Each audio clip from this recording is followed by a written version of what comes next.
We're in Barber County, West Virginia, not too far from the town of Philippi, and we're on a piece of property owned by the Wolf heirs.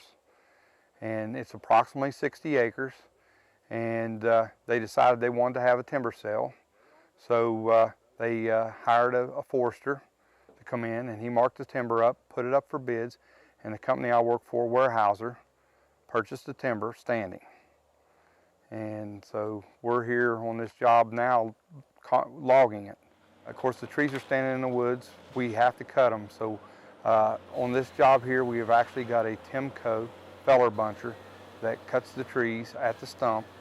He lays them down. He also limbs and tops, and then sets out towards the road the tree with the machine. Then we have a grapple skidder. It's a 525 Caterpillar, and it picks up the trees then from the side of the road where the feller buncher leaves them, and then pulls them onto the landing. When they get to the landing, the loader operator will sort the logs depending on what products he's cutting out of them, cut those products, and then stack the logs in the piles ready to be shipped by the truck. Tree species is the first thing because that decides what products and where they go. Then he looks for defects, whether they're acceptable for one product or the other. If there's no defects present, then he knows which products he's going to cut, and then of course he cuts them to whatever product that they fit. When the truck shows up, depending on the product he's taking, they'll load that product out, it leaves the landing and goes to the mill. Here at this site's very unique. It's the only site of its type that actually makes microlam and paralam together. And the beauty of that concept is really high utilization of that wood fiber. So basically, the primary species we run here is yellow poplar, which is very abundant in this region. We buy our wood by tonnage. It comes in from anywhere from 120 miles outside the mills. We bring it in, we unload it, and then we process it through our log processing area. In that area, we remove the bark. We soak the logs in hot water vats to soften the wood fiber, and then we take those logs and put them on a wood lathe. And the wood lathe runs about 1,200 feet per minute, and we peel it into 1/8 veneer. And that 1/8 veneer, as it comes down the line, we measure the moisture content of that veneer, and we have a certain clip strategy that will clip into both microlam and paralam grade veneer. Then sorted by wet moisture content. It's taken and then sorted and fed into the dryers based on that moisture content, and it's dried through 2 dryers we have here at the site. As it comes out the dryer, the veneer is sorted in 3 different ways. It's sorted by strength. We have a device that actually measures density and sound wave attenuation or strength properties of the veneer. And we have a device that actually scans the sheet and looks at visual qualities of the veneer, and then we measure moisture content and sort by that.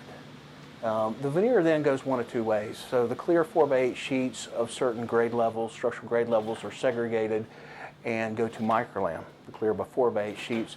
The lower grade, or sheets, when I say lower grade, the sheets that have defects in them but have strong strength properties, they may have knots, bark, wane, voids, is moved into our paralam process and utilized in it. In the microlam department, we have 2 110-foot presses, and the microlam veneer is, we basically take that log and we put it back into a pattern. We re-put together that log to maximize or optimize the strength of that product. Each veneer is laid up with phenylformaldehyde adhesive, and it's pressed into an 1.75 inch header product. When we do that, we have a wax impregnated paper we call WSO that's actually pressed in the outer faces of the wood and provides a lot of moisture, improved moisture performance out in the field, prevents cup and swell, that type of stuff. Coming out of the back of the press, it's inspected, it's graded, it's measured for core temperature, the bonding is checked at the back of the press, to ensure we have good bonding properties, and then it's staged. And it's staged for typically a period of 8 to 12 hours. During that period, QA testing is conducted where they verify the properties of that product. Once that product meets adequate performance levels, it's then released for further processing. It's then cut in anywhere from about 5 inches to 24 inches in depth, and it's made into the header beam at that point in time. In that process, we go through a blow detection system, which use ultrasonics to measure any type of impurities or imperfections within the cross-section of that billet. Anything that has problems is removed from the process. The remaining good material then goes through a sealant with a proprietary sealer we have. And of course, we have the WSO on the outer faces.